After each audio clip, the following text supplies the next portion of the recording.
Good. Good. I got one thing to say about them Packers. How about them Packers, Lokes? How about them Packers?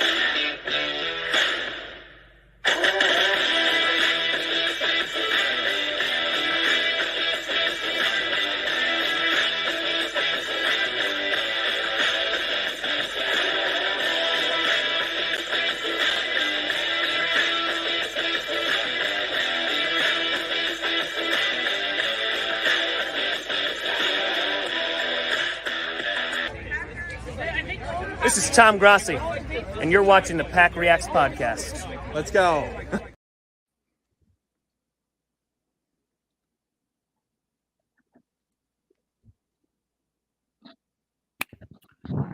Hello, folks. Welcome to PackReacts. I'm your host, Jeremy Hadler, along with our other host, Mike Arvonio. And tonight we have a special guest we have from Packer Diehards, Brett, joining us tonight. Thank you, Brett. What's going on, fellas? Thanks for joining, Brett. You bet. Thanks for the invite. Absolutely. Now, Packers won, which we'll be talking about in this episode, and talking about preview of Packers take on the 49ers this upcoming Saturday on prime time of Saturday Night Live, I like to call it. But before we start, I'd like to start with some history and trivia that we started last week. History, I like to remind everyone of Packer fans. The Green Bay Packers are undefeated at AT&T Stadium since it has been built at Dallas. Not only do the Packers undefeated at AT&T Stadium against the Cowboys, but also won a Super Bowl there, ladies and gentlemen. Also won a Super Bowl. I'd like to mention that. Now, the trivia, folks. The last time the Packers defeated the 49ers in the postseason was in 1998, the divisional with Brett Favre. This is part of the question, folks. The 49ers running back Adam Walker fumbled on his first offensive play for San Francisco and turned to a touchdown for this Packer. Who was that Packer, ladies and gentlemen? 1998, you said? Yes. I'm thinking it's got to be somebody we know. Was Reggie White still playing then? No, right? He was. He was? He was playing. He was still playing. And that's going to be my guess. What about you, Brett? Do you have a guess? Dude, I don't even. 98. Yeah. I was 3 years old. Yeah, I was 1. I remember the Super Bowl team, but gosh. I couldn't tell you. Okay. The correct answer, folks, was Packers CB Craig Newsome returned 31 yards for a touchdown against the 49ers running back Adam Walker on the 49ers' first offensive play of the game. So that's what we have not beat the 49ers in the playoffs since 98? Yeah. Wow. Jeez. And how many times have we lost? Probably, I think, like 6 times, right? No, we've lost 5 times because this is 5. It's 5? Because this will be our 10th time most in NFL history between two teams in a playoff, history-wise, folks. So it's that, and Rodgers 0-4 against the 49ers. And the one loss that, like, for Brett Favre saga, folks, is the Jerry Rice where he fumbled it, and you can clearly see it, but the refs ruled it didn't happen. So that's what cost the Packers the loss there in the wild card back in the day. Right. Yeah, well, hopefully, the law of averages are on our side this time. But we'll get to the Niners game later. First, I wanted to introduce our guest, Brett, from Packers Diehards. Thank again, Brett, for joining. And the way we haven't had a guest in a while on the show, so the way we do our guests here is we love to get your background on terms of your Packers fandom, how you became a Packers fan initially as a child, I assume, and kind of how your fandom has progressed over the years. Your kind of involvement in Packers Twitter, Packers blogosphere almost, with the Packers Diehard page, and just your involvement overall. So, wanted to thank you again for coming on and let you, have the floor to introduce yourself and your background. Yeah, well, like you said, my name is Brett. I started the PD page with a couple buddies back home, but how I became a fan, I was born in a Brett Favre onesie in the hospital in La Crosse, Wisconsin. So I was born into this. Thankfully, I know some people get born into the wrong franchises, right? But yeah, I was named after Brett Favre. in '97 right before we won the Super Bowl run. So my dad always said I was the good luck charm for that run. And yeah, ever since, I mean, it's my whole family, diehard Packers fans. I've been to Lambeau about 8 times growing up throughout my whole life. And every time I walk through that tunnel or walk up to the gates, it's so surreal. I mean, the 10th time, it still takes my breath away. It's amazing. So to have a Coliseum type temple place like that in the frozen tundra, I've been there at all phases, every weather you can think of, and nothing seems to saturate the experience at all, except for the Miller Lite and cheese, But yeah, man. I mean, been through it all, the ups and downs. I remember everything. My favorite thing about being a Packer fan was anticipating and being ready for the next guy that's going to wear the green and gold. So I've always been a big draft guy. I love analyzing players coming out of school and predicting who's going to be a Packer. Some I get right, some I get wrong. One of my favorites was Eddie Lacy in 2012 and his rookie year in 13. I mean, that was awesome. That was a guy I wanted to get him so bad ever since I watched his Bama highlights. And then another guy, Aaron Jones, actually. I mean, look at him now. I mean, he's playing the best football of his life. Who'd have thought he'd still be here doing that, and doing it against the Cowboys like he's known to do. So I just love it. I mean, we could talk about Aaron Rodgers, who's obviously probably one of my favorite Packers of all time, and his departure and whatnot doesn't rain anything around my parade of fandom. And I'm just green and gold until the day I'm dead and gold. It doesn't matter who comes in, who comes out. I'm an owner, so I got that going for me. And no matter where I move around the globe, like I said, I grew up in Iowa. Earlier, I was talking to you guys. So in Iowa, you got to pick and choose. So I was amongst all sorts of fan bases, but mostly the NFC North rivals. And now I'm based here in Orlando. I moved here about 3 years ago, but there's a lot of Packers fans down here. You'd be surprised. I think there's more Packers bars in Florida than there are any other Florida professional team, which is awesome. Right. And we got some big guys on X that are also from the Florida area, so it's kind of cool to touch with them, and we got to get a hangout or something going on. But yeah, man, it's go Pack go. Always has been. I don't know any better. And then about the page, give us some background on the page, Oh, kind of yeah. what you guys do there, and how people could engage with Packers diehards. Yeah, absolutely. About a year ago, a little over a year ago, me and a couple of my good buddies that I grew up in my own town, Lucas and Max, we just wanted to start a page. We see some of these pages putting out content, and we had a Snapchat group that we talk every day, every hour, talking about the Packers. And we're like, let's do something with this. We talk to each other every day. Why don't we put it out there, put our opinions out there, and share our opinions, get other opinions. We love getting interactions with people, and we love the likes and retweets. Of course, who doesn't? Yep. But yeah, we're Packers diehards. That was something that we landed on, threw up a logo and ran with it. And we enjoy the memes. We enjoy the interactions, the videos. And we're big on X, but not so much on Instagram or Facebook. That's kind of a couple of our secondary accounts that we're hoping to grow. And then, as you can see, I got some merch on right now, but that's not yet available to everybody. But that's an off-season task for us. And we got some big plans. We want to grow the page, get bigger, have some partnerships, and collaborate with any and all who bleed green and gold. So yeah. Yeah, no, it sounds like a very similar story to us. I mean, it's one of those things where, if you're a consumer of information, you have your own opinions too. You want to put them out there. This is the Right. best way to do it. You don't have to be a journalist. You don't have to go to school. All you need to do is, know a few guys or do it yourself even. You don't even need multiple people to do it. And just Right. like you said, get a logo, go up there and just start, putting out showing your passion, your opinions about the team. It's really an inclusive community, and it's something that I really encourage anybody listening or if you want to do it, just run for with it, because it's really rewarding in the long run to get to meet new people. Like, we're meeting you here today. Just the other thing is, Brett, it seems like you grew up in Iowa and in Wisconsin, so you probably have a lot more Packers fans close by growing up. knowing Jeremy lives in Pennsylvania in like the Philadelphia area.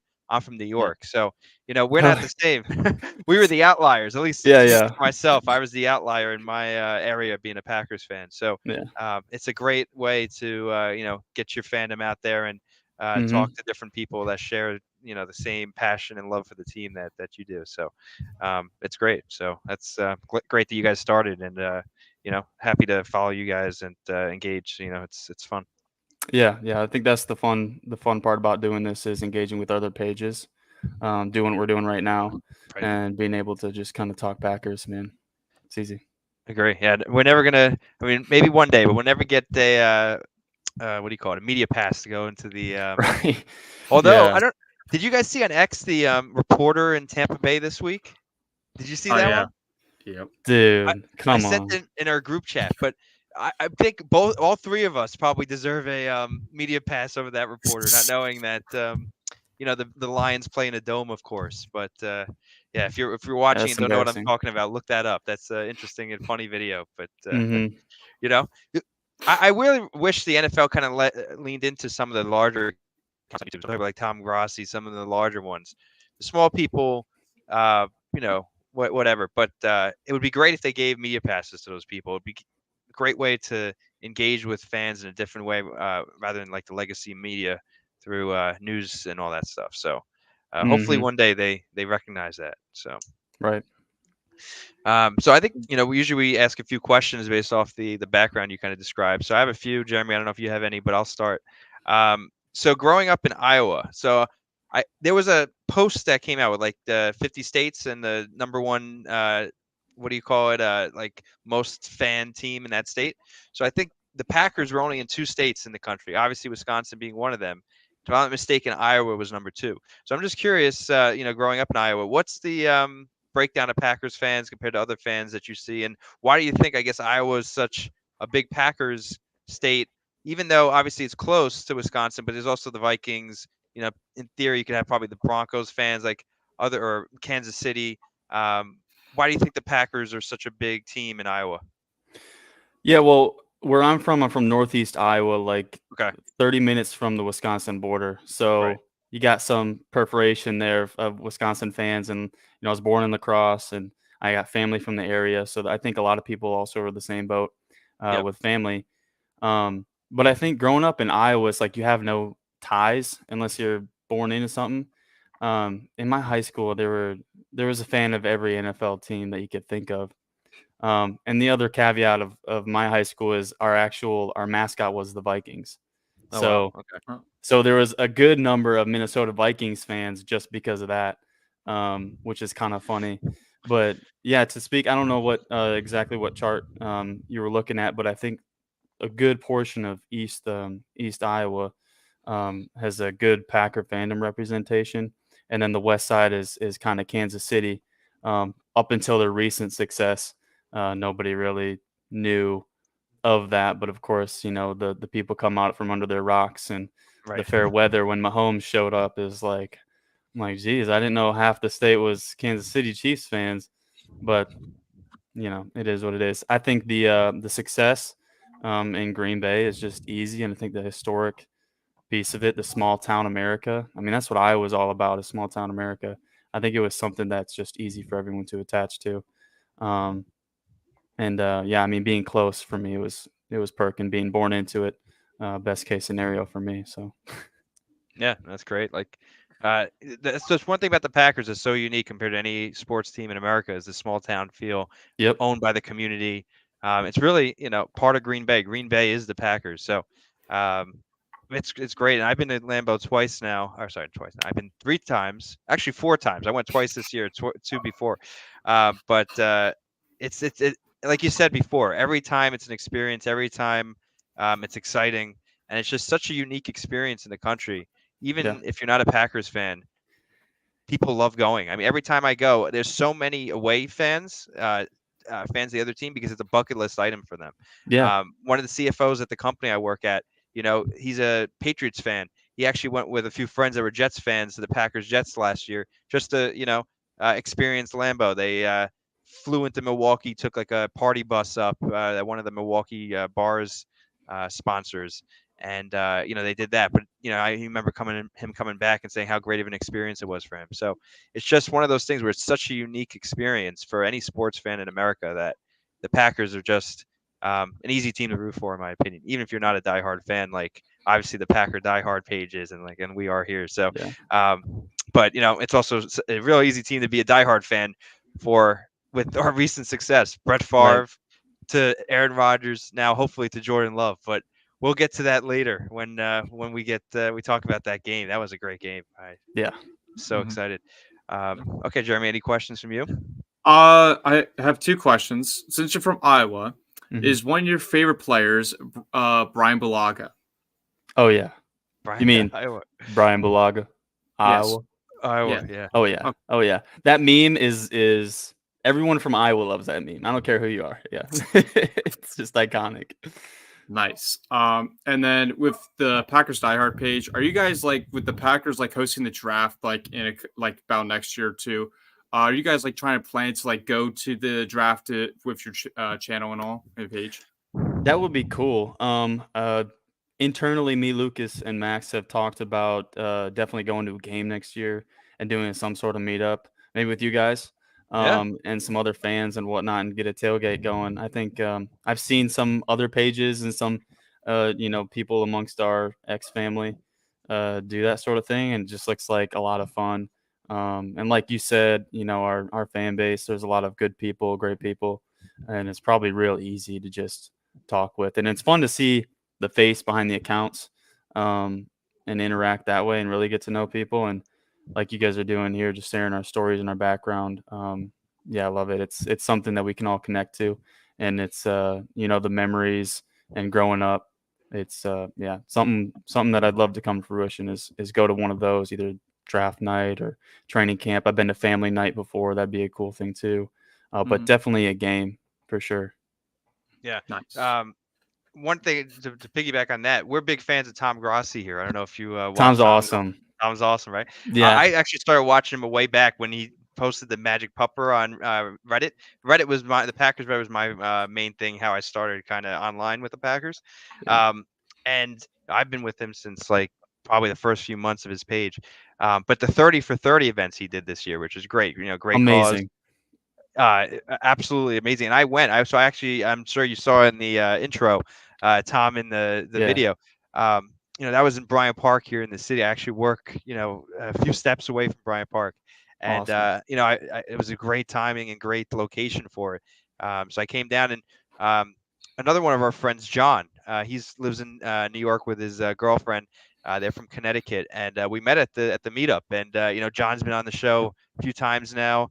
We went to the Packers Giants game together, actually. So it's one of these things where like the internet and kind of like Packers Twitter and the blogosphere kind of bring people together that have a shared passion.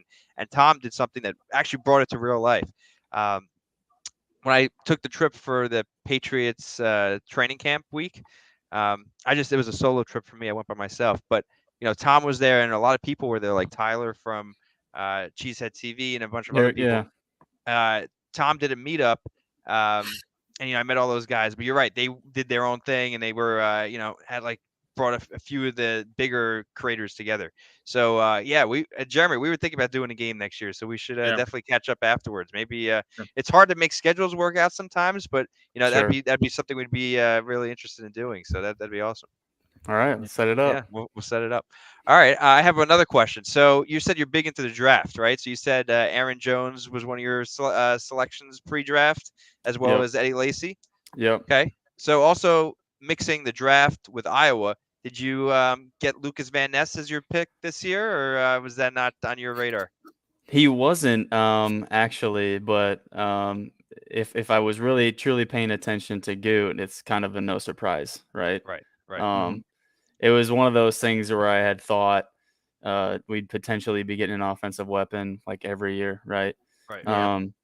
But no, actually, I'm an Iowa and Iowa State fan. I grew up an Iowa fan, and I went to Iowa State. So I always love to see, like you're saying, it's kind of what I focus on, like which one of these college guys that I love and root for would I love to see in green and gold.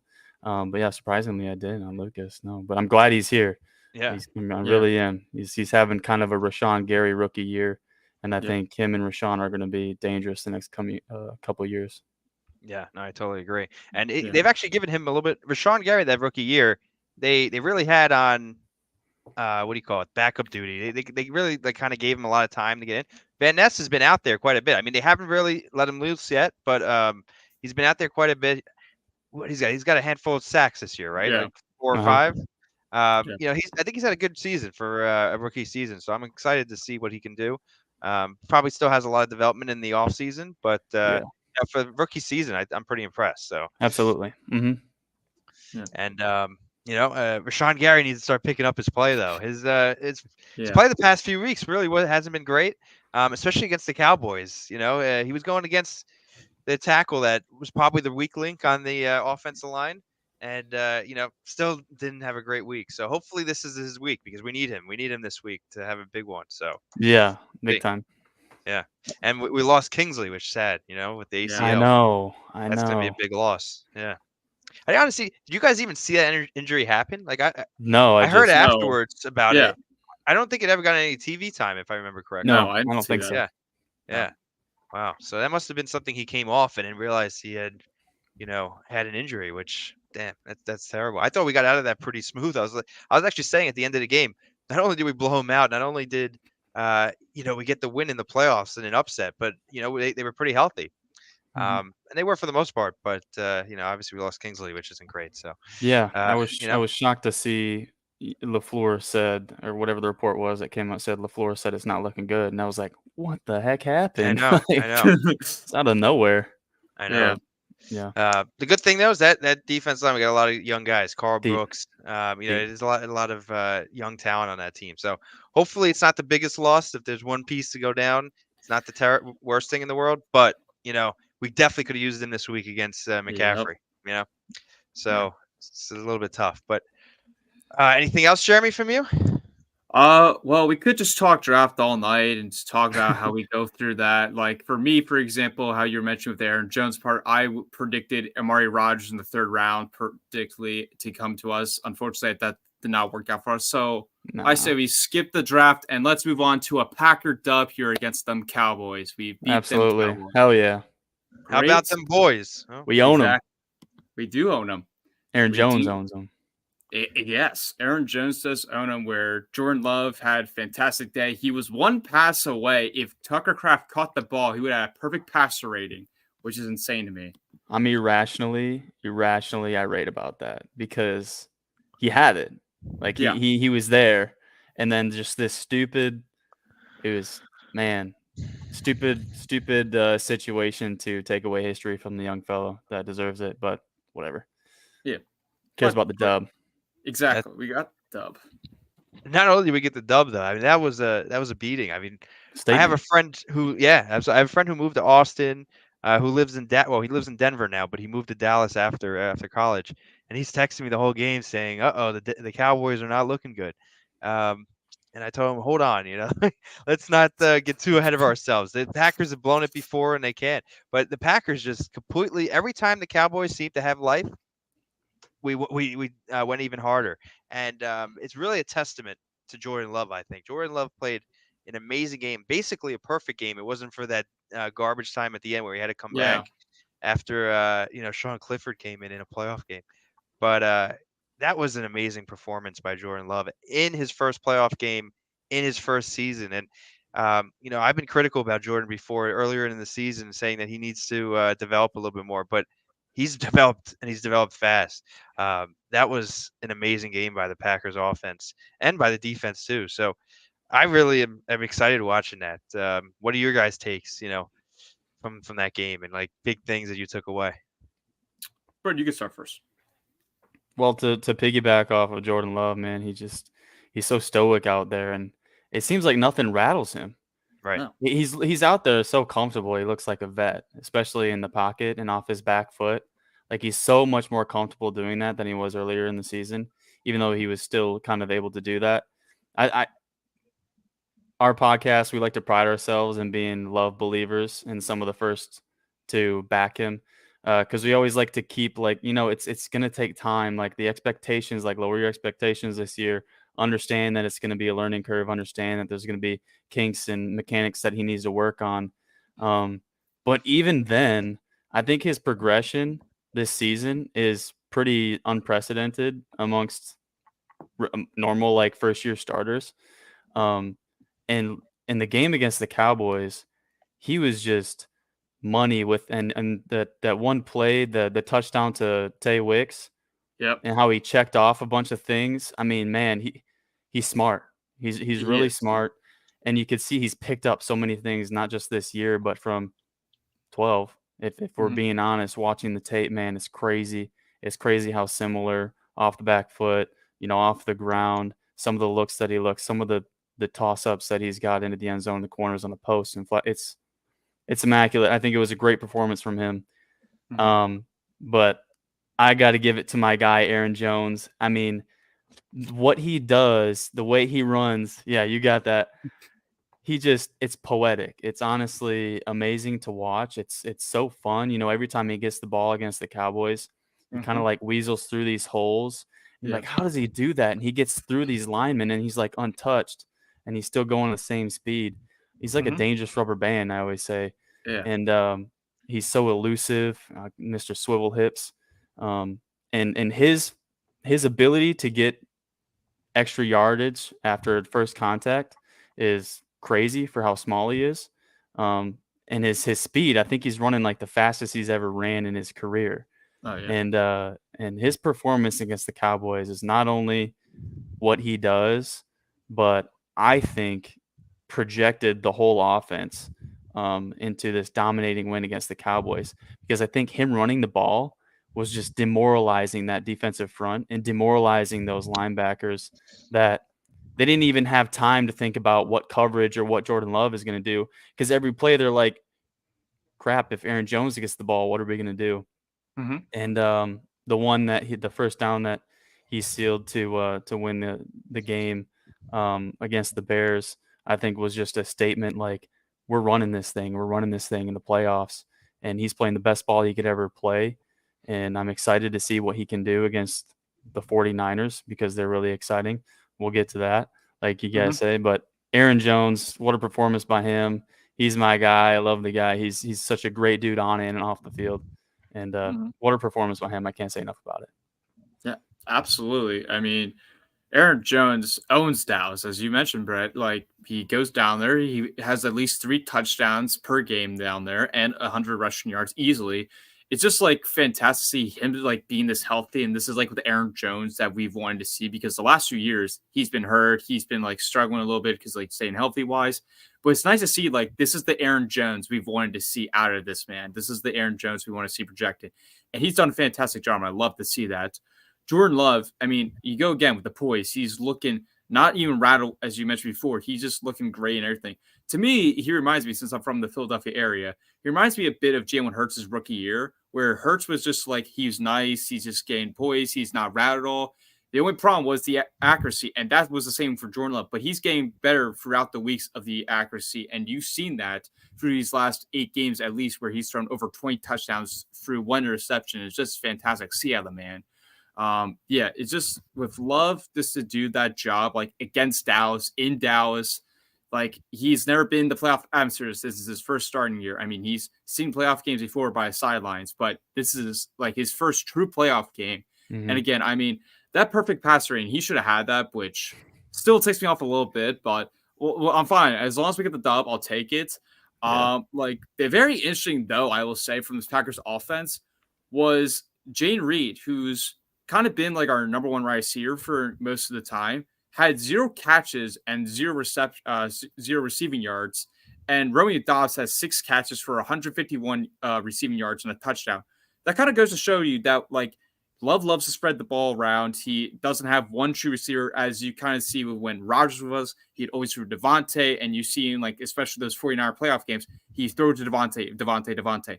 Here, you're seeing difference. You're seeing, like, more of, like, everyone's getting open, find the guy wide open, and just throwing it to him. Not picking always, like, one guy, I got to throw right to it. It's, like, it's kind of nice not having, like, a number 1 receiver, because what to imagine with Devontae Adams, you don't know what is that relationship going to be like, if he, like, because Devontae's going to want the ball the whole time, and you're going to have to, like, deal with the number 1 receiver. But with this, it's kind of nice because you've seen the explosive offense that Royce Newman called out like very few weeks into the NFL for the Packers. Like, it's very nice. Like, this team reminds me of the Dolphins explosive offense, the 49ers explosive offense of like, we're getting right there. We're playing like complimentary football and we're getting right to it. Defensively, I give props to Joe Barry. I'll give it. I mean, I'm not going to say he's rehired. He's not rehired or fired. I'm just going to give props to where it's due because he had an amazing game plan. Keyshawn Nixon had very good IQ of like, when he needed to stop being the pass coverage, go after, especially on Dak, that sack. That was incredible to get him down. Darnell Savage read that like a textbook of getting that pick six, which reminded me of that Tramon Williams play back in 2010 against Atlanta, which this game really reminded me about. It's like dominant performance. Yep. Like, it just like showed the Packers were here to play. Like, house money, whatever it takes. Like, that's how it was with the 2010 team. It really reminds me of this 2010 team of like, we started the lowest seed. We faced the NFC East team. 2010 was Eagles. This time was the Cowboys. Now you're facing the number one seed. Packers win that, they would most likely face a NFC North opponent, which the Lions are up there, like the Packers did with the Bears. And then if you get to the Super Bowl, you face the AFC North opponent, like the Packers faced the Steelers. So if you're talking script writing here for NFL, it's very similar script that could happen out here, Crazy. folks. It's crazy. It is.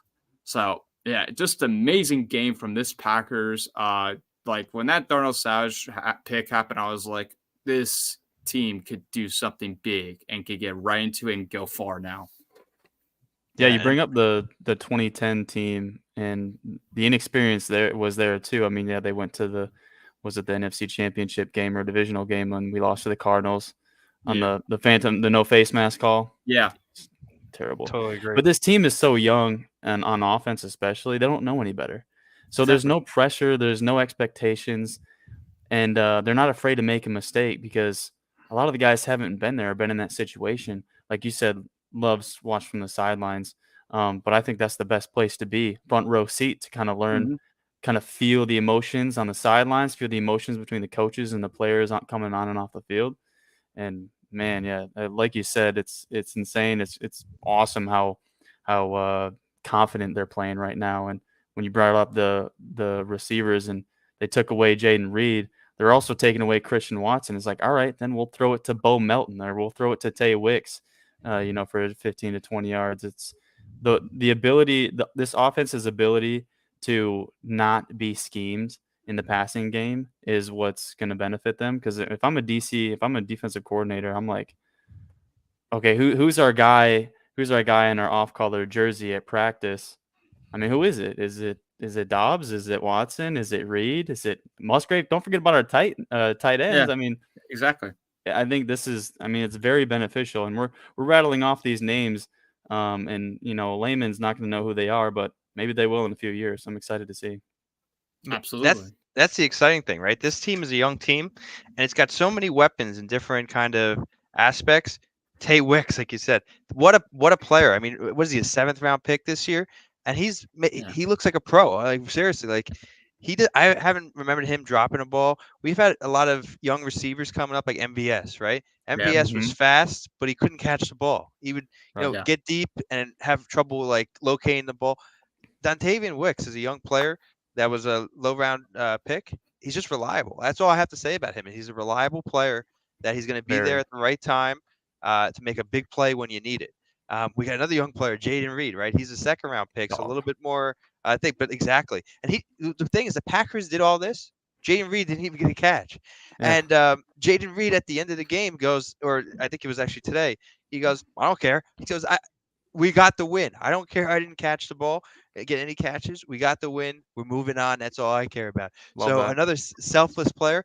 And I don't know if you caught him mic'd up going up to Aaron Jones, Jaden Reed. He goes he goes, bro, this is why I play hard. I go out the block because you're the one running the ball. And Aaron Jones always seems, you had brought up Aaron Jones before, Brett. He was the MVP of this game by far. Yeah, Packers absolutely do not win this game if Aaron Jones doesn't come out and play the way he did. That was my key to the game, Jeremy. One of the keys, but the main key was you have to get Aaron Jones going to take the crowd out, to take some pressure off of Jordan Love. Yep. Aaron Jones, the theory here, right, is to kind of save him throughout the regular season. but then you got to unleash him towards the end of the season in the playoffs because, he's a small guy, right? Stature-wise for a running back.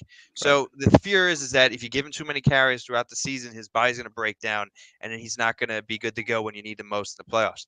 If you think about what happened, it kind of almost went perfectly this year. Aaron Jones was non-existent for 99% of the season. Why? He was hurt. When they did have him play, he kind of was in and out for most of the time, sharing carries with Aaron Jones, Patrick Taylor. But now this is the time to unleash him. And that was what I said Matt LaFleur had to do this game. And not only did he did that with more. Like Aaron Jones commanded this game and completely took over. And they had no answer to the Packers running game. I was watching Andy Hermy this morning, and basically he said that the Cowboys came out in nickel and they didn't change up in nickel. They were in nickel the whole time. And that's why I think Aaron Jones had so many easy running lanes, because they were in nickel formation, which was interesting that they didn't kind of adjust and change their ways on defense, because Dan Quinn is one of the better defensive coordinators in the league. And that's our issue with Joe Barry, adjusting, right? Interesting that they never really adjusted.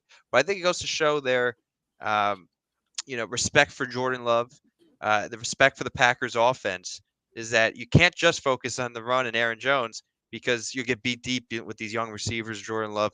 And instead, they kind of played it in the middle. They played it, too high nickel defense, and gave room for Aaron Jones to run. If you give room for Aaron Jones, he's going to take it. He's not one of these running backs that's going to get hit and run down. He's going to fight for yards, and he's going to bring in his heart every play. And that's always who Aaron Jones has been. Back when Aaron Jones first came into the league, you could see there's something different in him than everybody else, and it's heart, his passion for the game. He's such a passionate guy. He's such a team-first player. Aaron Jones, by far, one of the best guys on this team, and is also providing that leadership ability, as you can see in what Jaden Reed said in that mic'd up moment. So great stuff.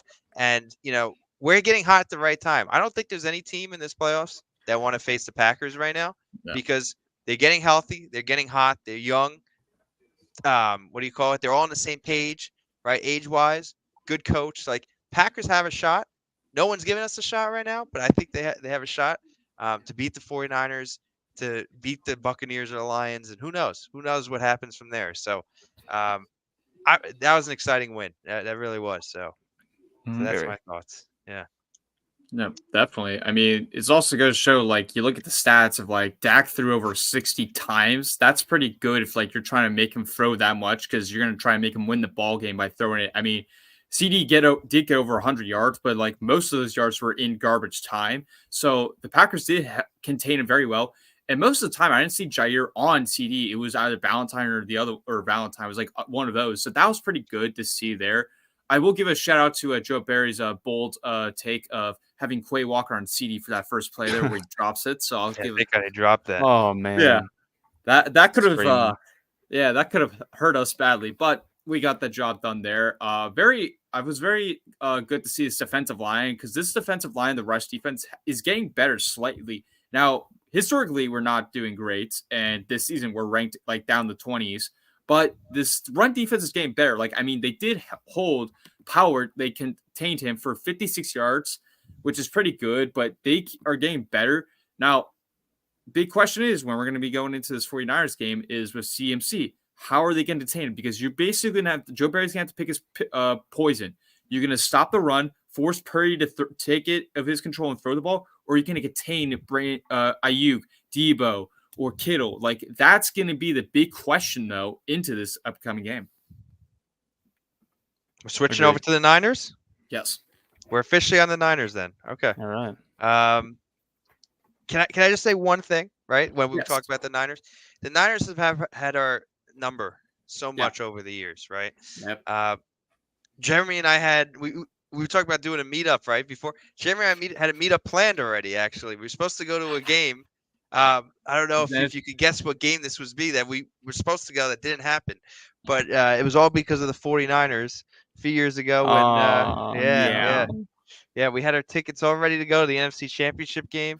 My flight booked, everything was ready to go, and the Niners were the the Eagles. They were the problems. Exactly. Yeah. The Eagles in 2019. No, it was the 2021 one where we lost to the 49ers because of the 13-10 special teams play. And if we won, we would have went to the NFC Championship game. And we would have Who faced did the the Rams. Niners play? Oh, the Rams, right? Because the Rams. Yeah, exactly. Yeah. And we definitely would have beat the Rams, especially if you look at last year's the year before, we dominated them, even with Stafford. Like we beat them in the season against Stafford too. Yeah. So it goes to show you we would have had an easier matchup. They would not have a Super Bowl. Yeah. Yeah. No way. I agree.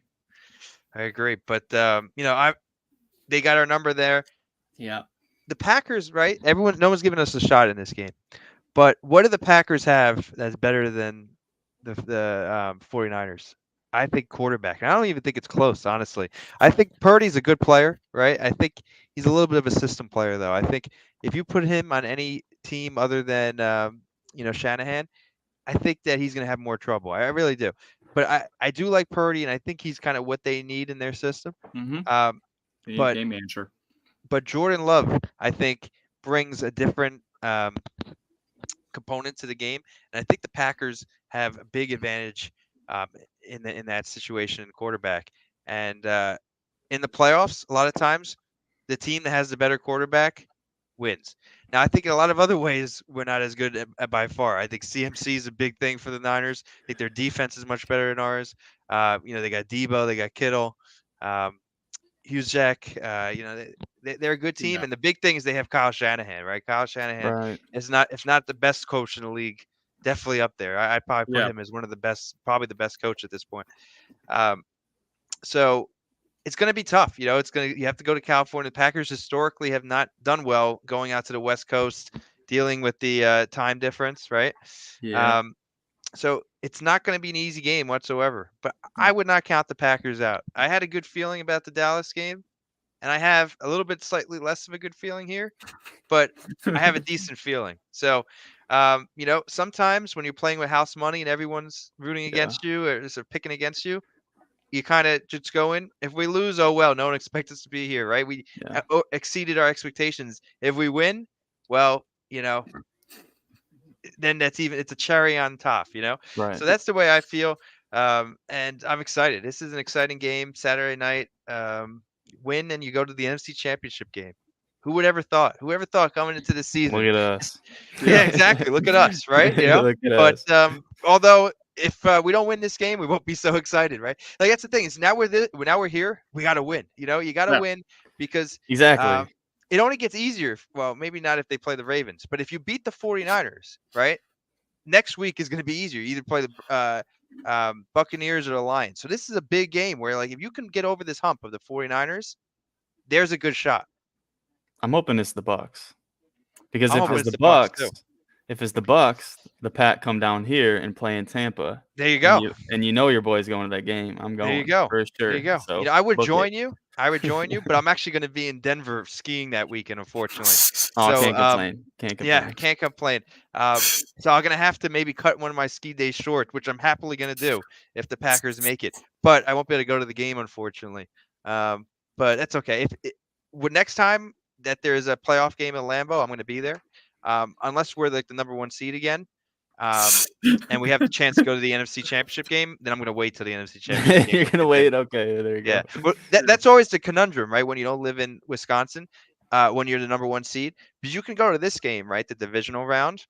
Mm-hmm. But here's the thing: if they win, you're going to say, "Uh-oh, I want to go next week," right? And I have to pick 2 trips. And if they lose, you went all the way out there, and now you're depressed that they lost as the number 1 seed, right? And now you have to come home. So my thought process was, let's go to the championship game. If we win, you get to see them, go to the Super Bowl, and it's probably unlikely you're ever going to, pay to go to the Super Bowl anyway. So that's the game to go to. And if they lose, well, at least you tried. I mean, at a certain point, you have to go and try, right? So that's why I think if they're a number 1 seed, I'd only go for the championship. Although if we got like a home game this season, let's say we were like the Buccaneers where we came in 4th and we got a home game, but then it was unlikely we get a home game after that, I'd probably go to that game because it's probably going to be the only home game even if you win. So right. Yeah. But yeah. So hopefully, we're back home for the playoffs soon. That we didn't get this year, unfortunately. Yeah. That's fine. Definitely. Yeah, I would also like, if it's the Bucks, I would like to get revenge because I went out to the Packers Bucks game. That was That's right. very bad. Oh, man. Very. I got my hat though. Is what I got out. I got two good things out of that game happened. I got my hat and I was on the jumbotron for 10 seconds. That was the only good Nice. thing. That's awesome. That was the only good thing. Unfortunately, I didn't get the video of it, but that was the only good thing from going to that game at all. I was screaming at Matt LaFleur the whole time. I did get a nice clip of Jordan Love's touchdown where he's on the run there, but I kept complaining at that side. I'm like, why we playing? Like, I could literally see in front of my eyes, like 10 yards off every time of Mike Evans, Chris Godwin. I'm like, what am I seeing here? It was just terrible. But yeah, Baker Mayfield gets the perfect passer rating in Lambeau and the first crazy. to do it. Come on. Crazy. Come on, Joe. like I know that was the game where I was really. I don't think Joe Barry has had a terrible season in the beginning of the season. It was that stretch, right? The Buccaneers, the Giants. Panthers game, the Giants game, which I was at. Those 3 games were insanely bad, like really bad. But to his credit, he really has turned it around quite a bit since then. Starting with the Vikings game New Year's Eve, then going to the Bears, now again in Cowboys. We put 3 really key games together following 3 really bad games. So, you got to give Joe Barry some credit. I really do. And if they can go out and stop McCaffrey, they can stop Debo, stop Purdy, and stop Shanahan's offense. Mm-hmm. I think if the Packers win this game, I would not fire Joe Barry. I'm going to go out and say that right now because this is such a key game. It really is. And there needs to be some, repercussions for doing really well and beating a team that's number 1 seed in a situation. And I think this might be and I don't want to say it. I hate to say it because I really was on the fire Joe Barry train. But if you can win this game and the defense plays really well and shuts down CMC, they shut down the key players that the 49ers has, I think, maybe he's redeemed himself to that point. But this is such a key game. It really is. Against the number 1 seed.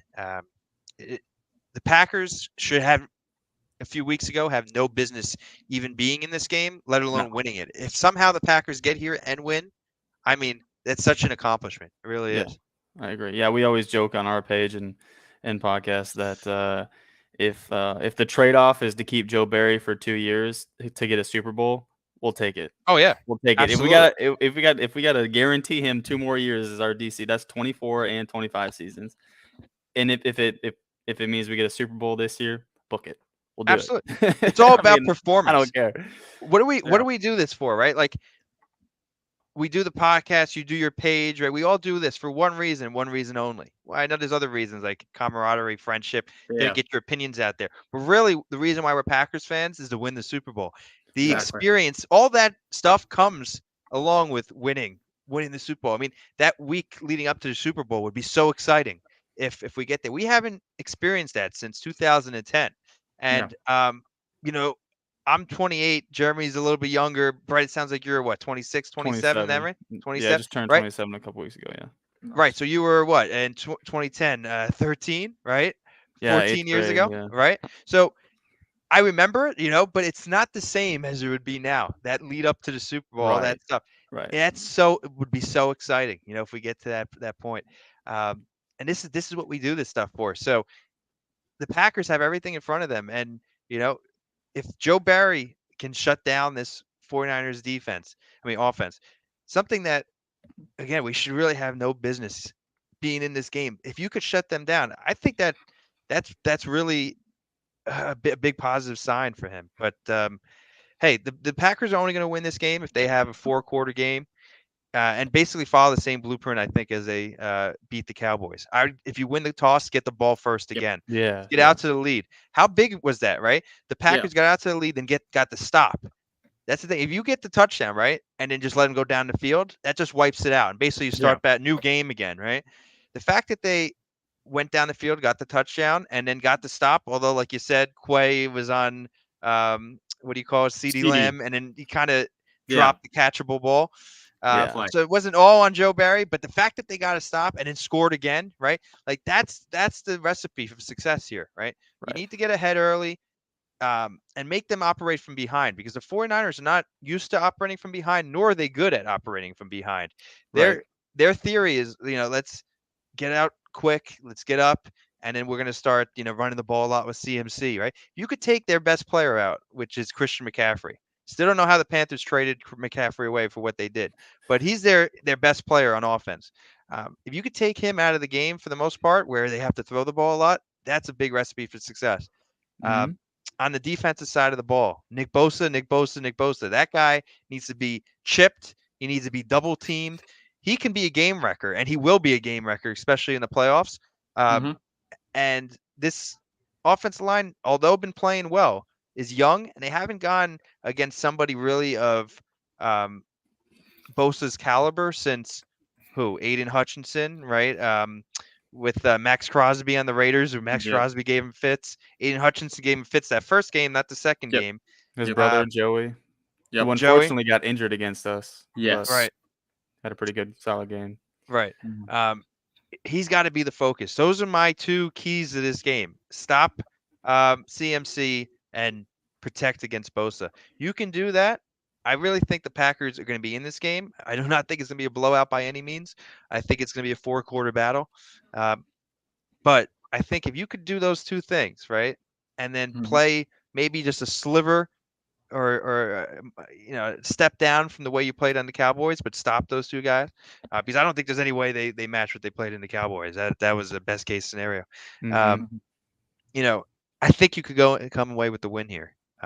But if you let CMC run all over you and you let Bosa get the love, I think it's gonna be a long day at the office. Yeah, so, and that's his history repeats itself. That's the case. Is the 49ers run all over us, and that was, like you were saying earlier, you felt a little bit good about the Cowboys, not so much now against the Niners. I think that's again the history thing. We go in confident because we always kick their butts, and then we're not so confident now because it's like, gosh, Niners have our number. But I think right now, they're like that toxic ex who still got our number, right? We're going to change our number. Okay. We got a new era. Jordan Love. Yeah. Nobody's quoted by some people in wide receivers and weapons, right? And I think, like you said, the key to just how do you take Bosa out of the game? Well, how did we take Micah Parsons out of the game, right? We did seven-step dropbacks. Jordan Love was back there, and he got rid of the ball before they could even touch him. That was a key thing that was shown on film. And I think that's what you do. Not only do you extend the time that it takes to get to the quarterback, but you're also mitigating the closure of the pocket as far as where's Aaron Jones. I mean, that's how you beat the team is you spread them out. We're gonna do that two ways. We're gonna do that two ways with a 7-step drop back. Aaron Jones either catching that guy on the edge or wheeling out on a little drop off pass, and then of course the motions, and that's all about the Shanahan offense. And that's the tough thing about this is we're going against a guy who's familiar with our offense because that's where it derived. He created it. It's his offense. Yep. And we talked about it. Me, Lucas, and Max. We talked about it. We're like, do you think one of them is gonna maybe switch something up or get a little, pull something out of their back pocket that they haven't used yet because they know each other so well. But yeah, and then the flip side of that, of course, is stopping Christian McCaffrey. And I think I think our defense has done a decent job this year, taking the big names out like Saquon Barkley. It was always maintaining the dual threat QB, and Dak got away a few times. That was kind of frustrating, but for the most part, the sacks and containment on him was really well. I think with Brock Purdy, and I'm going to say something. I went to Iowa State. I'm a Cyclone alum. So Brock Purdy was my guy for 5 years. And I know what he can do. And I think you're right when you're saying the system that he's in is perfect. Like it's a great situation for almost any QB. But what Brock does that a lot of people don't understand, don't really see or look at because they see him as a pocket passer is he can extend plays and he can get outside of the pocket. And at Iowa State and what I've seen in his a year and a half or 2 years as the Niners starting quarterback is that he has done that and he has extended plays. And one thing that our edges got to do is contain and make sure that he can't step up and step out. And that's going to come to not overshooting. He's not like he's kind of little. He's elusive a little bit, but he's not. He's no Justin Fields or Jalen Hurts or Lamar Jackson, where they can really get away from you or make you miss. So I think it's just going to come down to getting the pressure on him fast, because they're a scheme like us where they can get the ball out quick. They can draw up a play. Kyle can draw up a play that if something's not working and they're getting the quarterback, he can draw something up that'll get the ball out of his hands quick and get you beat. So it's going to be interesting to see if Matt is in Joe Barry's ear this week, just kind of to say, hey, like, this is what he does. This is what you can expect from him. Obviously, Joe, I hope Joe's doing his own homework. But yeah, it's going to be interesting to see what coach is going to deviate from their plan and if it hurts them or not. You could come into this game and think we can't do what we do because it's almost too obvious or it's too familiar. So let's change it up. Sometimes for a young offense, for us, I don't think we can do that. I don't think we should do that. I think the game plan we had against the Cowboys was amazing. And I think Matt's got something up his sleeve though for this game. So I'm looking forward to seeing how we take away Nick Bosa and Chase Young, like you were saying, right? And how we can get the ball out of Love's hands fast, and how we do that. Yeah, that's interesting. So I'll be honest, I'm not an expert on Brock Purdy at all. So why do you think he went in the 7th round since he's had so much success in the NFL? Iowa State. It seems like just a small name school. Yeah, I mean, you got Alan Lazard coming out, small name. I mean, I think he should have been a 2nd round guy, but I know it didn't come to fruition, perfectly in Green Bay, or especially now when he went to New York. But I always thought he was a talented guy. He's a great blocker. And then Xavier Hutchinson down in Houston, who's with that young baller and CJ Stroud. But I think it's he had a career. He broke like a dozen records at Iowa State, but they're Iowa State records. So it's not like really the accolades that get you in the talks for your draft profile. I was really surprised that he was Mr. Irrelevant. I thought he was 4th, 5th round pick, maybe at the lowest, and then he just kept. I was like, wow. But yeah, I just take it up upon, like, I don't think I don't really like QBs when it comes to draft day and how they get analyzed, because I think, and I'm not a professional, or like, I don't know everything, but sometimes when I see some of these high ranking guys, I'm like, I don't see it.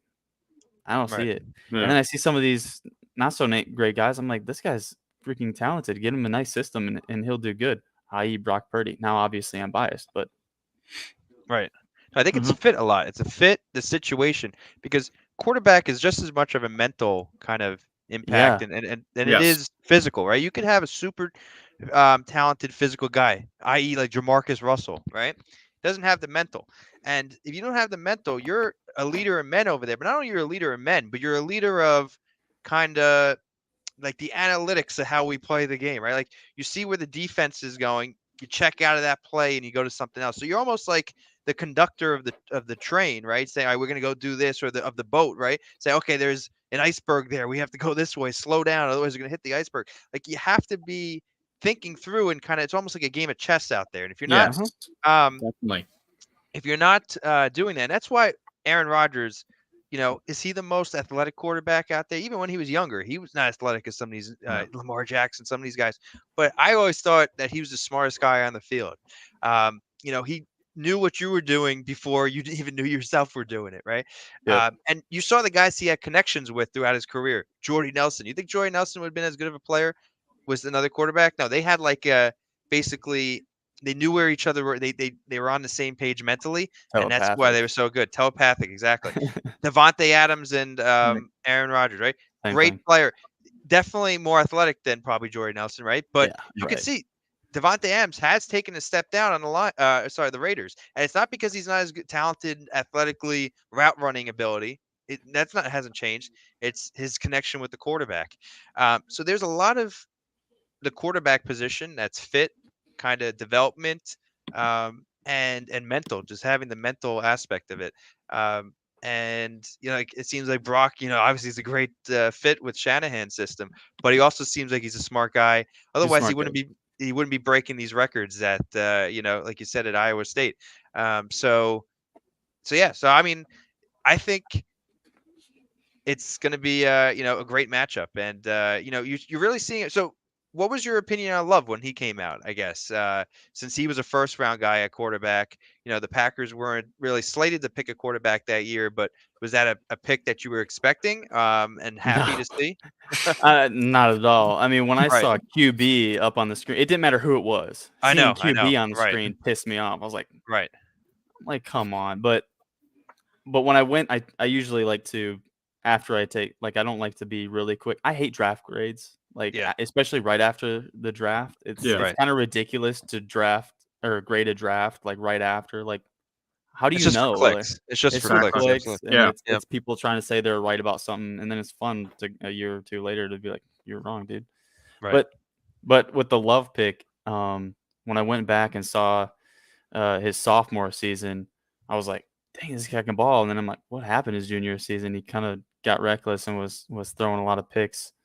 But I saw the raw arm talent. I saw the strength. I saw some of the bombs that he threw at Utah State. I was like, this guy, he's got an arm on him. It's like Brett Favre, and now we're seeing it kind of now too as he's playing for us. But the thing about the decision making, that was something I was always like iffy about, because we've been blessed and spoiled with Aaron Rodgers' TD to INT ratio. Like, it's ridiculous. Like this year, Love's thrown 11, and I remember, and that was how many weeks? That was week 11, right? He's thrown one since. And I just remember people like going crazy. Like, he's got like the second most or third most interceptions in the league. And now he's like 15th or something like that. But that was something that I was just like, okay, some of the decision making, we saw that early. And so I was a little bit like, here we go. Like, is he ever going to get out of this? Is some of the completion percentage going to get any better? And those were the things that resonated from his college career. And I was like, crap, but he's his progression, like I said earlier in the podcast, that it's insane, and it's crazy how much it's like. It wasn't like the flip of a switch, but looking back on it, you're like, this happened fast. Yeah. And so looking at his draft profile way back when, I'm starting to be like, okay, Goot, you saw it, man. I mean, there's a reason you're in that chair and not us. Yeah, I think that's the Packers mentality, right? Yeah. Fit and situation, right? I think if Jordan Love came in and played right away, I think he probably would have been set up to fail, like some of these other players. Probably. Sitting behind Aaron Rodgers and seeing that mental, like I said, again, Rodgers understood everything the defenses were doing, understood kind of how to get his guys lined up correctly on the offensive side. And you're seeing it now. I mean, you had brought it up earlier in the show, Brett, about that play to Dontavian Wicks where, he changes the play at the line of scrimmage and then, basically has command of the offense and gets the snap off in time, makes the right read. And, I think that was the one that was first down with the guy was playing about 10 yards off. Yeah. That's just a great play at the time that he probably wouldn't have made earlier on in the season when probably LaFleur wasn't giving him the leeway to kind of do that stuff. But they've really shown, and LaFleur, I give him a lot of credit for this, that they're letting Love loose at the right time. Part of really having the advantage on offense is the fact that you have the decision maker on the field that once that mic cuts off in the helmet about I think when the play clock is like 15 seconds or so, that they could still make decisions on the field, get the guys on the right play, and then make the right read after the ball snapped. And that's the progression we've seen week in, week out, that Love is becoming more of a game manager, and the mental is starting to click right at the right time. And we've seen he's got the physical earlier on in the season. Now, the one thing I want to really give Love a lot of credit for is his accuracy has gotten really progressively better over the weeks. And I'm not seeing the overthrows or the underthrows and the deep passes that I saw, in the earlier weeks.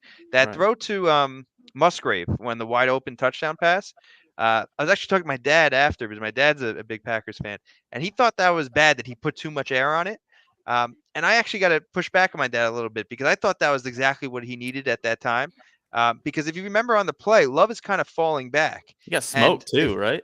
Right. Yeah. And if he didn't put some air under that ball and a guy that's wide open, right, the window of error, you're really narrowing your window of really asking for a perfect pass. But because Musgrave had so much room over them, you could really just loft it in there, you're going to have the reception. Now, what could have been the downside to that, and Musgrave is known to fall down, is, you're looking at the ball for so long. He stayed on his feet. Exactly. We're going to rely on our corners and our secondary have come through time and time again, but they can't keep letting Aaron Jones run this down their face. Fake it to him here. Love, back foot, has a man wide open. And it's gonna... Musgrave stayed on his feet. Be caught by Musgrave, racing towards the end zone. He is. Love it. We didn't get that on Twitter, Jeremy. You got to give me some heads up. Well, you kept talking. You kept talking about it. The people on Twitter, that was the he stayed on his feet clip that LaFleur did afterwards. But that, I think, was the right throw at the time.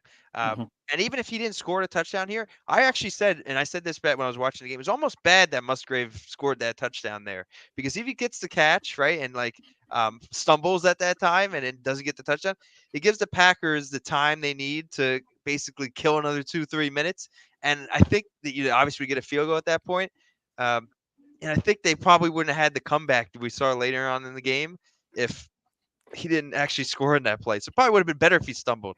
But I'm not going to complain about a touchdown in that position. So another great play. And I really liked how he put that ball in there. But there's just been so many deeper passes recently that Love has just put on the money. The touchdown pass to Dontavian Wicks, right, deep in the end zone. I think that was against the Bears. Yep. I'm trying to think which other ones. There's Bo Melton has some great plays over the middle sometimes. Oh, the big one against Romeo Doubs over the middle. It's actually funny. I said before that play that, hey, Romeo Doubs is going to come wide open over the middle on this one. And I was at Packers bar in the city, the Wayland, and some guy heard me say that. It happened. He goes, "You're right," and he dapped me up. It was fun. Predict a touchdown. But he just had so many key throws where you could see he's laid it in there, and it's had touch to his passes, and his accuracy's been really good. And that's what I was missing earlier on in the season. His accuracy on the deep passes were lacking, and he's gotten so much better with that. So he's just become a really well-rounded player before our eyes in a position where everything's in front of us in the first year. It's really amazing to watch, and I've been real excited. Let's just hope we can continue it this week. Otherwise, it's kind of all for naught if we don't continue this week. But if you can, the sky's the limit. Absolutely. Definitely. Going back to this game with the 49ers, it's supposed to be a rainy game. It's supposed to, from reports from I was hearing from Wes Hockowitz and Mike Spofford, they were saying in their video today on Packers YouTube, was saying it's supposed to start the rain, I think, in the second half. So it won't start. It's supposed to get, I think, a little heavier, light start out with, and then it gets heavier. So we could be seeing another mud bowl like the last time the Packers faced the 49ers of a win. That was the mud bowl game, and the Packers won that. So we might be seeing that again. I am also concerned. I mean, as you guys said with Chase Young, Nick Bosa, I'm also very concerned about the interior part two of Armstead and Hargrave, because Hargrave, I've watched him, especially coming from Philadelphia, and I've asked Eagle fans so much about it. He's such a good run stopper and can get pressure on the quarterback. That's a big thing I'm worried about in this offense. We got to stop Young and Bosa, but you're going to have to stop other guys too. You can't just double team on all of them. You can maybe double team on Nick Bosa, but you're going to have to watch out for Armstead, Hargrave. Young, I think you can honestly, I take him one-on-one. I think we could take him one-on-one with Rasheed Walker. I think that could be done there. It depends where they're switching out. Even if it's Zach Tom versus Young, I'll take Tom all day over that. I will bet my life on that part. So I think that could be there. I do see the weakness on this defense I really see for the 49ers is the safeties. Now, they are getting some healthy guys back. They are getting their linebacker Greenlaw back, but the safeties have been a concern to me from watching the 49ers for the past few years. It's very healthy on this defense, but that's where they've the weakness part of this defense has been majority of the time. Offensively for the 49ers, the interior right side is very weak. They lost one of their best offensive linemen to the Broncos last year, Mike McGinley. But the left side, that's where the 49ers like to run a lot with CMC. They like to go because, they got Trent Williams and then some other guy, I forget his name, but he's been so fantastic for that O-line. But the right side, I think if you have Rashawn Gary on that side, I think that's going to rejuvenate so much more because Rashawn Gary's going to get back to his game, get momentum, and get the motivation going. I would honestly put Van Ness over to the other side because Trent Williams does not know what Van Ness has, and it could be a decoy threat of like try to get him there. But I think having Rashawn Gary on the other side would help it out a lot there. So I think that's a big thing. As you mentioned before about with Brock Purdy, he can extend plays. I think you kind of have to contain, put pressure on him, like keep in the pocket, like we've mentioned with Dak Prescott. The one thing I found out with Brock Purdy is he doesn't do well in the rain, though. I found out like he struggles a bit in the rain from what I've heard. Like if you look at games from this year, he has not looked great and he turns over the ball a bit. So it could be slippery. So I think that's an advantage for the Packers, honestly. But that's something you have to watch out for. Brock Purdy is where's he throwing to? What's it going to be like? Are we using decoys of just forgetting Brandon Ayuk for the entire game? Because that's what it was like with the Packers with Christian Watson against Dallas. Like he got one catch, but you didn't see Watson really much out there. It felt like a decoy, especially in the one play where there's like 3 people on Watson and there's like a man open. Dobbs. Yeah, that was when Dobbs. That was like shocking to me. So I think that's something you have to be watching out for too. And then I think this, honestly, I will say this is an advantage for the Packers is special teams. Despite last time we played in the playoffs, our special teams has looked better, despite the kicker for Carlson, missed extra point, which you got to make. Moody, the 49ers kicker, has missed a ton. He has missed and has cost the 49ers games, especially against Cleveland, too, where you missed that 30-yard field goal. So he's had like a bit of a stretch with Carlson. The tackling for special teams has not been great. They've been ranked very low. So I think there's an opportunity there for special teams to not screw up for the Packers. I will say that. So you're saying Keyshawn Nixon take back? I think so. I think it's in play. I think that it's would in be play. big. That would be huge. That would be big. If you could steal 7 points like the Packers did this week with Darnell Savage going the other way, they actually really stole 14 points too with the Jair interception. Yeah, sure. You know, the more points you can steal quickly like that and just turn the tide of the game, that's big. And I think turnover is going to be another big thing in this game. Yes. Purdy's not a big turnover guy, right? No. At all. And obviously McCaffrey's not. So, the Packers are going to need to make sure that, somehow can get turnovers because that's going to be big. And I was wondering, so I actually didn't know about the rain. That's interesting. You're definitely right about that. What do you guys think? Do you think the Packers have the advantage in the rain, or you think the 49ers do? Well, it's gonna. I mean, how well can Christian McCaffrey cut and run in the rain? I mean, if he's gonna be slipping and sliding, that's a huge advantage for us. Absolutely. But does that affect Love in our receivers with the motions and some of the?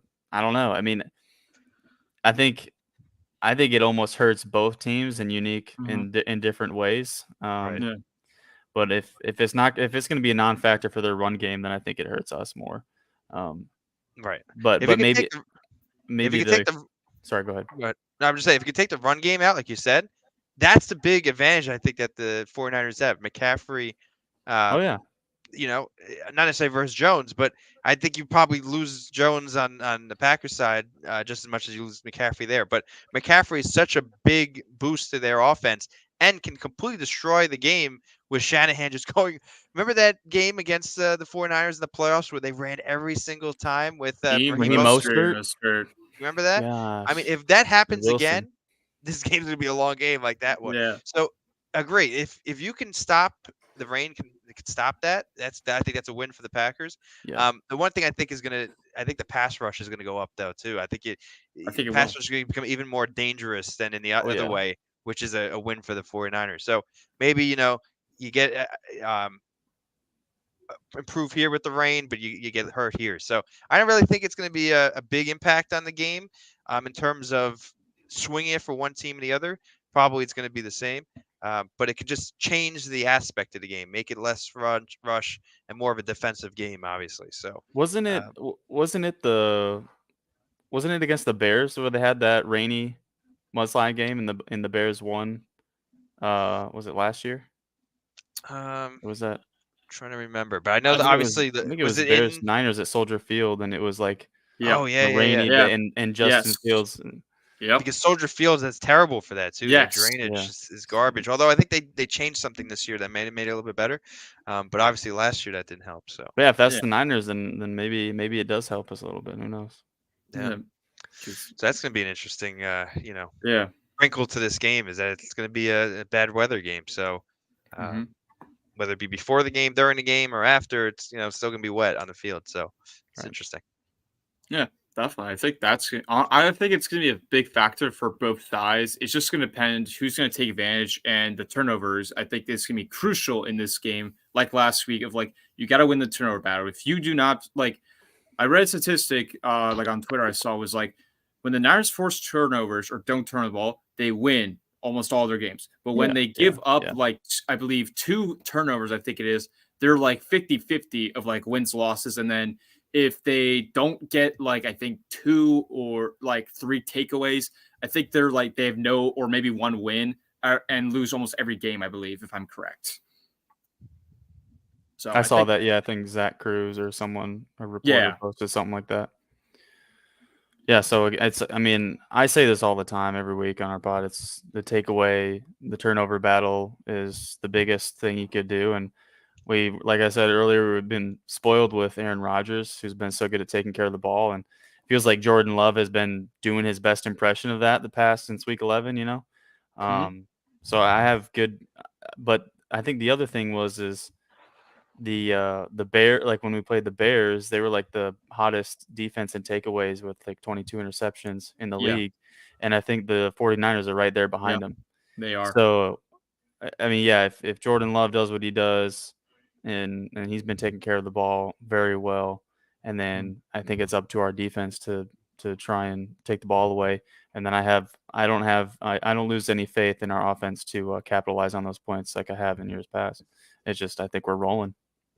Oh yeah, I definitely think we're rolling, especially it's different challenge every week. Obviously, the last weeks have definitely been playoff football, and I think that's inspired this team really, especially Joe Barry too. It's this is his last game on the line here. You gotta give it your all or not, and he's been giving us all, and he's been stepping up, and he always does good against good quarterbacks. It's just for some reason he can't do well against the bad quarterbacks. That's the thing I just don't understand. Tommy DeVito, Mike was at the Packers-Giants game. Just terrible there. Baker Mayfield, I was at that game. Now, Baker's all right, but again, I don't think he's that great. I think he's that's me. Sorry, Browns fans or Buck fans. Yeah, I don't know. We made him look like a Canton QB. Exactly. In Lambeau. And then Bryce Young. Bryce Young goes off. Looking like Steve Young out there. Yeah, Steve Young out there. I just don't understand, through all these times I've seen with Joe Barry, we always do well against the great quarterbacks. Every time you face against it, he figures a way to stop it. But for some reason, he can't contain a 7th round quarterback besides Brock Purdy, just some random goob out there like Stetson Bennett, some random guy. He just can't contain or stop the guy. Right. I just don't understand it with Joe Barry. I'm all for him staying, but as long as you play to man coverage more, because that's been a big difference I have seen with this man, not playing 10 yards off like Kevin King in the NFC Championship game. You play very aggressive and stay up front, because when we're playing more aggressive, Packers defense has been great, and we've seen that for the past couple of years. I don't understand why we haven't switched to that. Yeah, you mentioned the man coverage, but also the blitz packages have been amazing. It's been a breath of fresh air almost. You're where was this the first 10 weeks of the season? Or I guess first 15 weeks. It's kind of only been really the past 5 weeks. But I agree. The aggressiveness has to be maintained. Doesn't matter who you're playing. Mm-hmm. I mentioned before our Cowboys matchup on our page that what we have to do is come out swinging and punch them in the mouth right away and make them switch up their whole game plan, because it felt like Dak, they looked like, oh my gosh, what are we going to do now? It looked like they totally scrapped their first drive game plan. And if we do that to the 49ers, get them back on their heels, it's just going to be better to maintain control of the ball, time of possession. And like we mentioned earlier, both those teams aren't really play from behind teams. So if we get out in front, I think that's the best. It gives us the best chance of winning this football game on Saturday. Definitely is. Do you have any thoughts too? No, I just want to hit on the injury report real quick. It seems both teams are going to be pretty healthy. The 49ers, obviously, Clelin Ferrell's out with a knee injury. And the only other guy on the what do you call it? Injury report is Dre Greenlaw with the Achilles tendonitis. He's questionable. They So the say he's 49ers are basically what do you call it? very healthy. Very healthy, exactly. Yeah, I do also have a quick question for you guys. Is with the 49ers having this like number 1 seed in the bye, Brock Purdy has not thrown the football for almost 3 weeks. Do you think the rust is going to affect this 49ers and affect in this game especially? It could.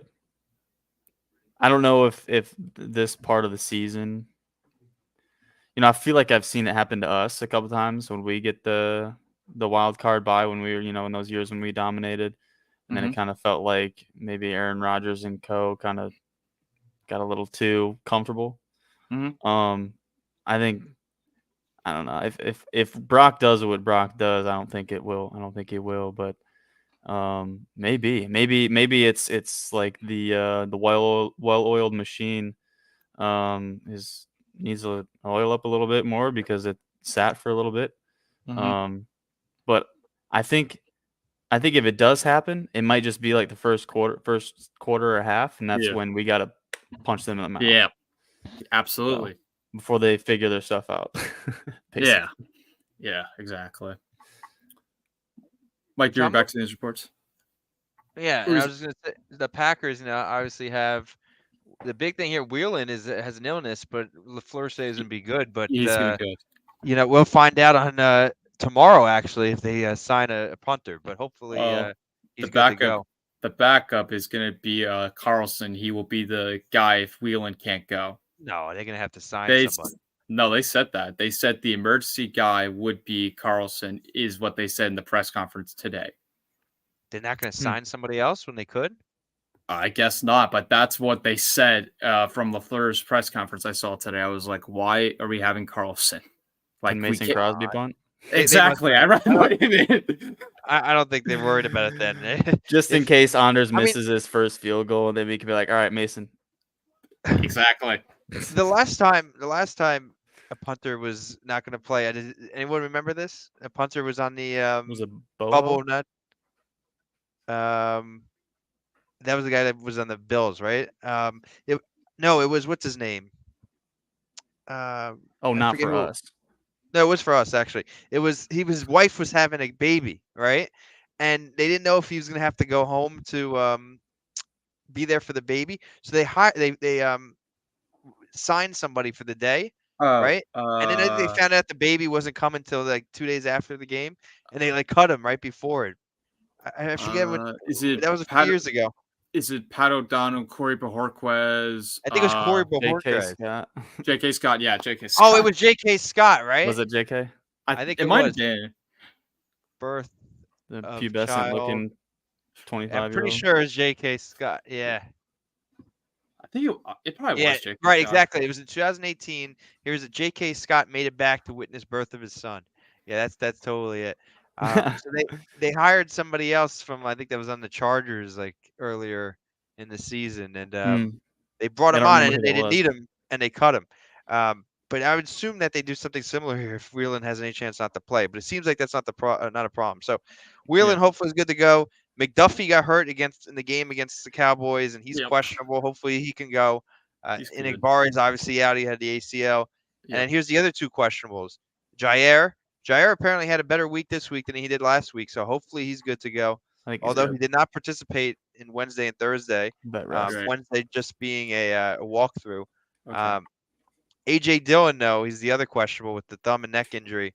He was DNP for Tuesday, Wednesday, but then limited on Thursday. So hopefully the Packers can have everybody go except Kingsley, and that would be great because basically we'd be at full health going into the biggest game of the season against another team that's basically at full health. So this is it. This is Juggernaut versus, hopefully the young rising Juggernaut hitting on all cylinders at the right time.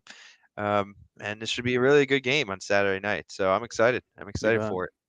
I was looking at, Brock Purdy's stats from last year at this time because this is his second season in the playoffs. Obviously, he didn't play last week. So it's his first playoff game in his second season as the starter. I'm just looking at it. So obviously the 49ers beat the Seahawks in the wild card last round, 41-23. So that was not close.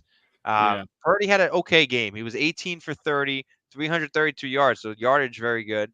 He had 3 touchdowns, so that was good, and 131.5 passer rating. McCaffrey had 119 yards on the ground, so that was big for them. And then Debo had a big game with 133 yards passing. So that's the key guys we had mentioned, right? Debo, Christian McCaffrey, Purdy. Don't forget about Kittle. And Kittle, that's what I was going to say next, actually. Kittle actually didn't have that big of a game. He only had 2 catches for 37 yards.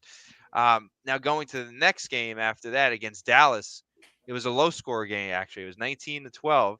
And let's see what the stats are on that guy. So Purdy was 19 for 29. His yardage came down. He had only 214 yards. But he had no touchdowns, no interceptions, and only an 87.4 passer rating. What the Cowboys did that game was Christian McCaffrey was basically taken out of the game. He only had 10. He was 10 for 35 with a touchdown, and Deebo Samuel was 4 for 45 with.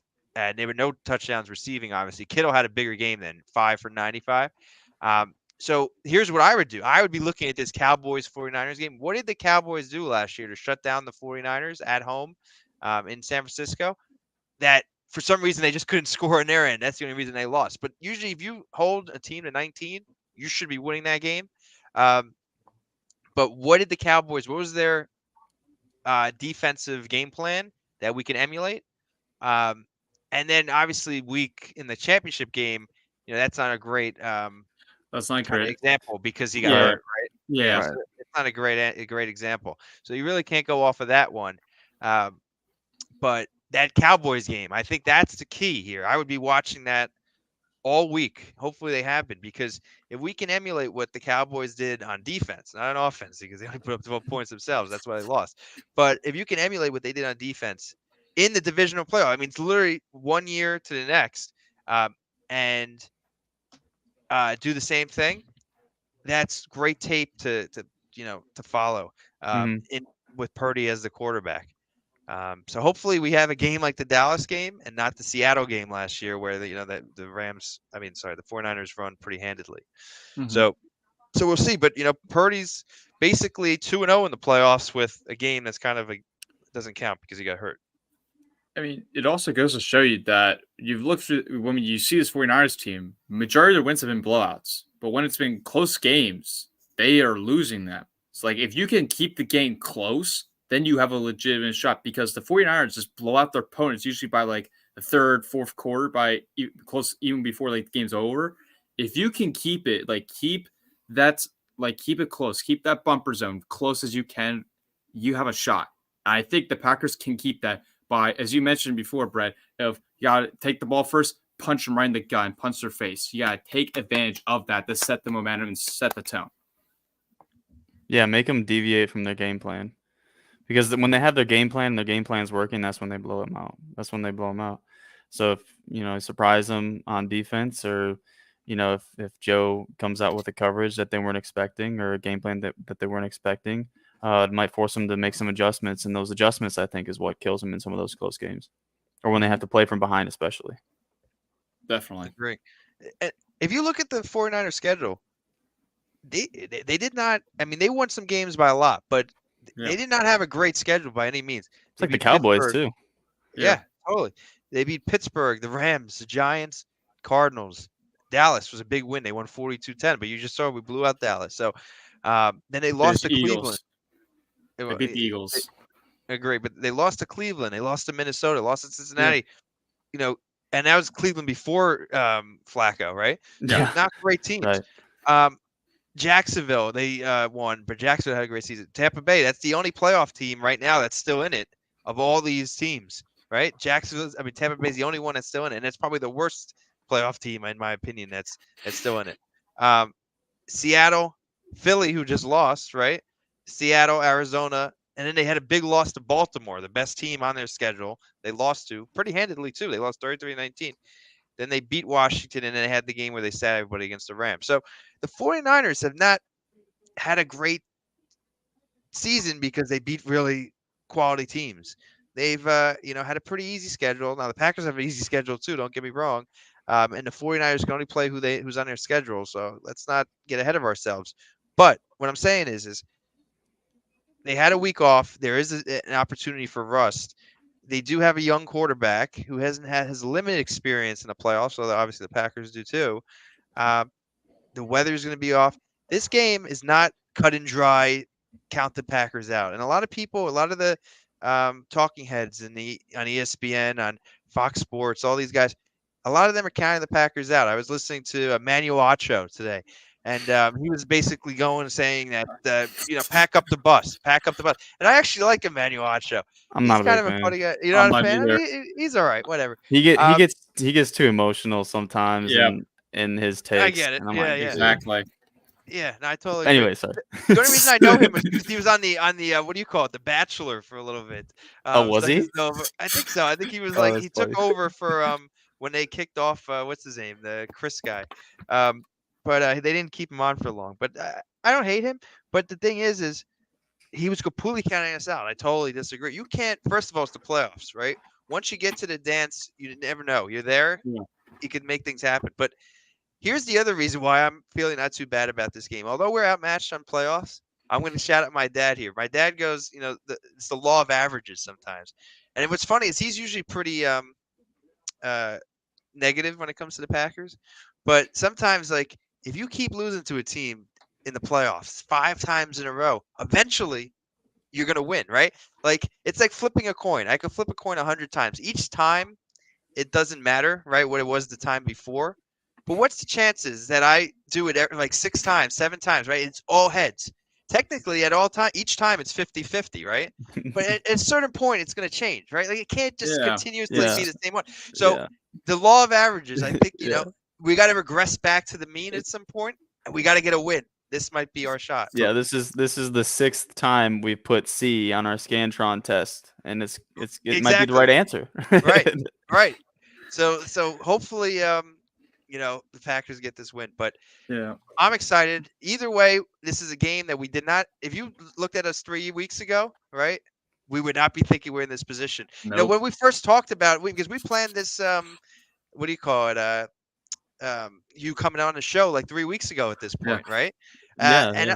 When we did it, I was like, we're gonna have like probably nothing to talk about, or we're gonna be talking about what do you call it, a loss, and it's sad. We're going into the off season. Look where we're at. We're excited. December 23rd. Making plans for. Is that what we talked about at first? The day before Christmas. 2 days before Christmas. Yeah. Absolutely right. So we're all excited making our plans for Saturday. Exactly. Look at us. And hopefully next week we're talking about either the Lions or the Buccaneers. Pick your poison there. But should be exciting. I'm excited. Same. Any final thoughts? We've been going for 90 minutes. So any final thoughts anybody has?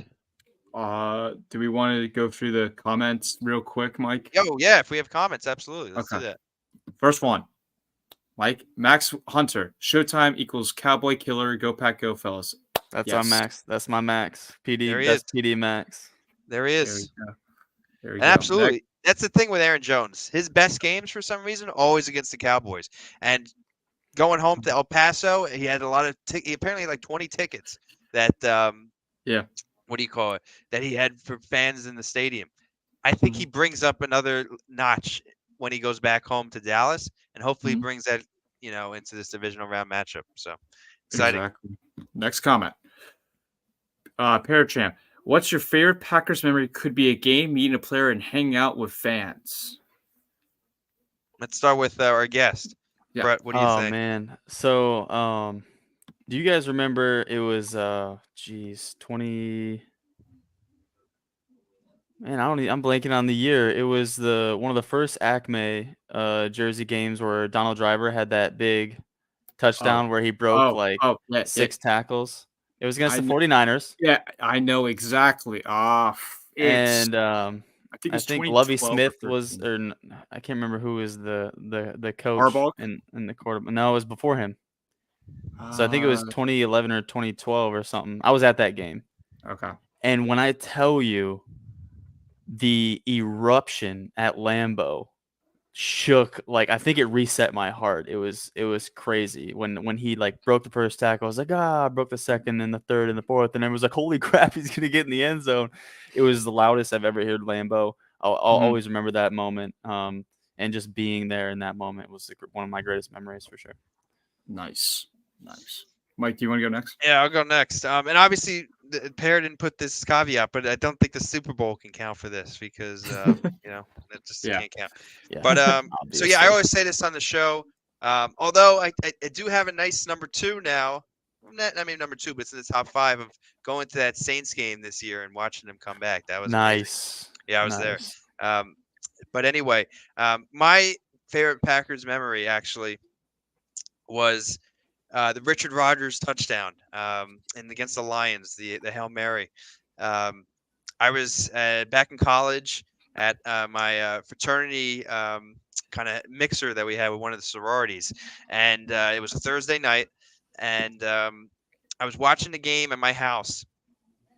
I went home. I only live about 20 minutes away from the college, although I lived on campus. I was home that day watching with my dad, and I was debating whether or not go to the party because I wanted to watch the game. And the Packers had such a bad first half, if you remember. I said, you know what, I'm not going to ruin my night. I'm going to go to the party because what's the point of sitting here and watching it? So I went to the party. I had fun. Although I told them you have to put the game on the TV. So like all these girls having fun playing, and I'm just sitting there in the corner watching the game. No one else is watching. But what happened was, people started to care towards the end because Rodgers, brought the Packers down. It became a 1-score game. They came back, and I had like probably a group of like 4 or 5 guys in the fraternity around me for like that last drive. So when they had that pass over the middle, that had the penalty, I think it was, or maybe it wasn't a pass, whatever. The penalty they gave him the extra down. People started to get really excited, and I'm saying, hold up, like this guy's shot. I had seen it before, with Rodgers and the Hail Mary, and I just remember that ball going up, right, and everyone getting all excited. And most people think they were rooting against the Packers, though, right? Because I was like the only one in the fraternity that was a Packers fan, so they were trying to give me a hard time. And Richard Rodgers is high pointing that ball, catching it, coming down with it, and I just freaked out. I ran around the party.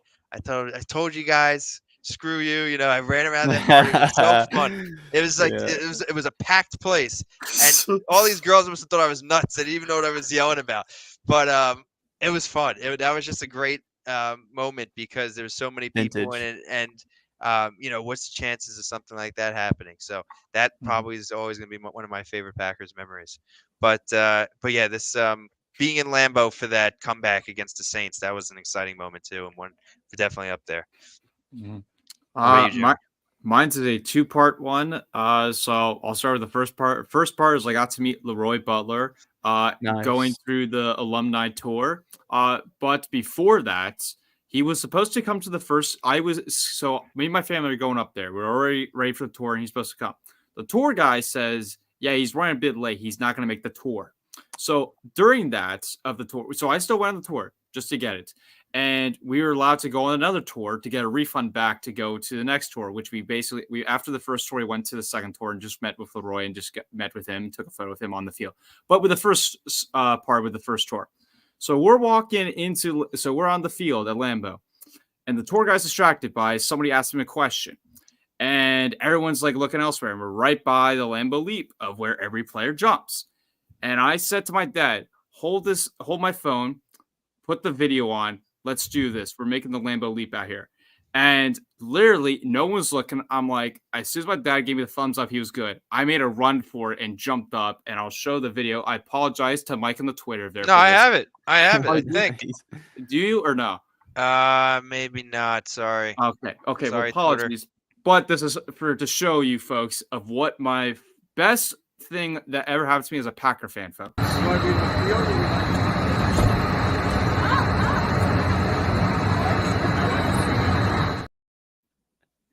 Nice.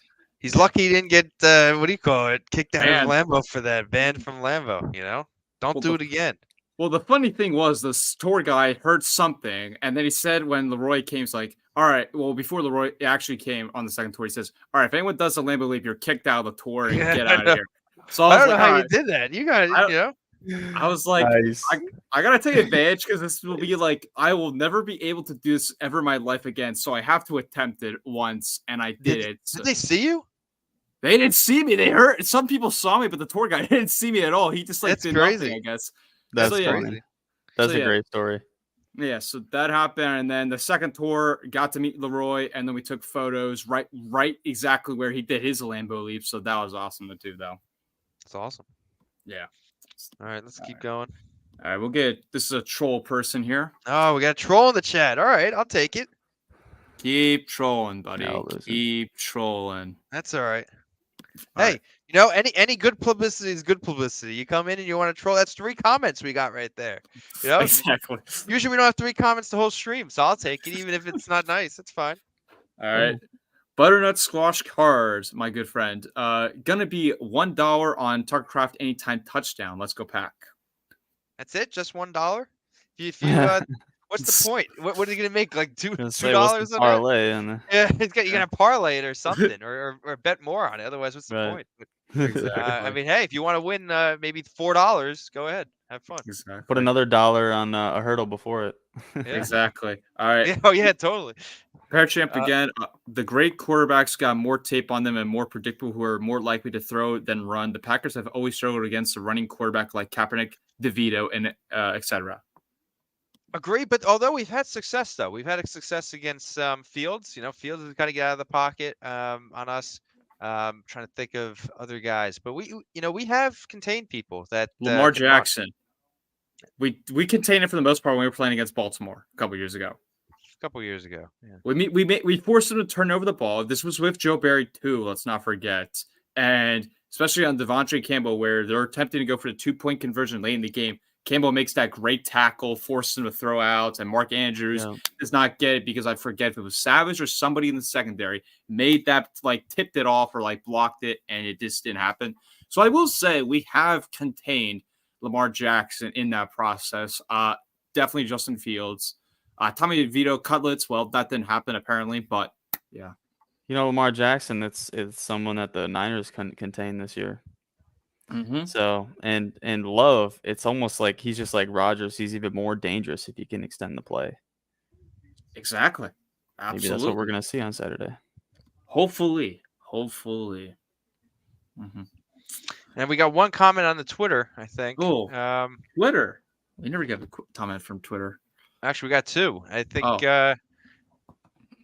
I think they're your friend here, Brett. Lucas Hunter. Oh yeah, that's our boy Lucas. Yeah. Yep. He goes, Brett loves talking turnover battles. So that's obviously big, right? And who wins the turnover battle usually wins the game. And then ask Brett about his fantasy football juggernaut of a team. All right, let's end it there. Guy. All right, let's hear about the fantasy football. This guy. Oh my god. I'm assuming he's being facetious here. Maybe this is the opposite. Okay, got it. He is because I do something that I don't normally do in fantasy, and I bet on a rival and thought he was going to be good, and I had Justin Fields at the helm. Okay. And Fields of Dreams didn't work out very well. Oh, that was your team name. Yeah. Oh, okay. We don't got to talk about it though. Yeah, we gotta talk. So you name your team against players you draft on your team for fantasy? It was just something I came up with at the time. But yeah. Yeah, usually I do it against Packers players, whether or not they're on my team. So I forget what my team name was this year, but my team was terrible this year too. So I had the worst. Too bad. I had the worst luck ever. I didn't get a win till like week 10 or week 11. Like it was against the best team in my league. I went through so many weeks, and then I make a big trade, and if I kept those players that same week, I would have won instead of losing, which I lost after that trade. So I finished the year with like 3 wins. I made a whole video about that on YouTube. It was terrible for me. How's your what do you call it doing? Oh yeah, so I'm in your third playoff. I'm in third place for my fantasy football for the NFL playoffs, which pretty much you do a 7-person league. You get 2 quarterbacks, 2 receivers, 1 tight end, 2 flexes, but the flex can be a quarterback, kicker, defense, or not defense, pretty much any player except defense. And then you have defense and kicker. And you go through this by you're trying to basically predict who's going to last the longest in the playoffs. Who's going to go? Okay. Yeah. it cuts off like every week. So like I had Matthew Stafford last week. So he's out. So I am down to Jordan Love's my quarterback because I wanted to risk it all on Jordan Love because I love him. I also had Aaron Jones last week because I was like, I know Jones is going to put a big game against Dallas, so I had to keep him. So currently, I'm in third place. My brother is beating me by like 50 points because he had Josh Allen. He did lose half his team last week, so I'm not too concerned with that. But I won it last year, so I have a good shot again. Nice. Now, I haven't done that before. I don't think I've heard of it even. It's pretty good. I don't think like ESPN or Yahoo like has the league, but like there's a site where it does all the calculations for you, so you don't like pretty much have to like do it manually. Like for me, we have to do like the draft like old school, like not back in my day because I'm a very young boy, but like 80s wise of where people are doing like right now the draft boards, all that. Yeah. So we basically had to do that. And then the other rule in our league is there's no waiver wire pickup whatsoever. You cannot pick up a player at all. That makes sense. Yeah. Yeah. So my fantasy team name was I Am McLovin. You know that movie? I'm McLovin. Oh yes. MC Super bad. Love. Yep. I am. You're bad. So yeah. Hopefully next year we have a better fantasy performance. Although fantasy goes out the window with the Packers' success, I thought it was gonna be bad Packers success, bad fantasy this year. We're still here, so don't count us out yet. And hopefully next week, Jeremy, we're on the show celebrating a win and looking forward to the NFC Championship game. Think about that. We're one game away from the NFC Championship game.